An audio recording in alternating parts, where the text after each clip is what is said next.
All right, so this here is our other grass field, hay field. This is actually 7, maybe 8 years old. Good cover, definitely good cover. It was a very good producing field. Has been for since I started put it in there 7, 8 years ago. It took right off and just ran. It has absolutely just been a great producing field. If we walked out in there a little bit more, you would see that the alfalfa is dying out. Depending on what you're trying to feed, I guess it depends whether or not you really need alfalfa or not. But it still does have some alfalfa after 7, 8 years of growth and whatnot. Biggest thing is this field has just been an awesome producer, and I do the alfalfa hay mixture on at least, I tried to do 10 acres. I'm up to about 20, 25 acres now of alfalfa hay production. And that is because, again, I learned a lot of lessons from my great-grandfather who just passed away in last May. But he did a 4-crop rotation and left the field lay fallow. Meaning he didn't grow anything. He would put clover out and they just let it grow. And then they'd mow it, and I think they mowed it at least twice if they could, if not 3 times. But and they plowed under in the fall. So, fast forwarding to today, the world that it is somewhat different. That could be debated, I know, but felt like it. We need to kind of follow the same guidelines. However, I need, in my mind, maybe the way I did it, I need acres to produce. So I thought, well, what not a better way to let the land relax, kick back a little bit, but we'll keep it groomed and keep it growing and get a little something off of it. So, and I had researched about growing hay and alfalfa and what it did for the soil and the ground and breaking up hard pans. And so I said, I'm gonna do that. And I started out, and the first field I did of alfalfa was it was gorgeous as well.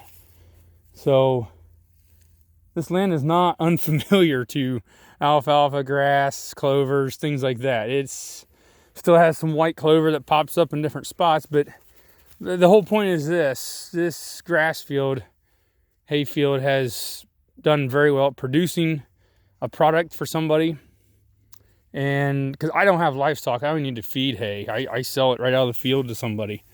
And they handle it all, and it's gone. I don't even have to worry about it.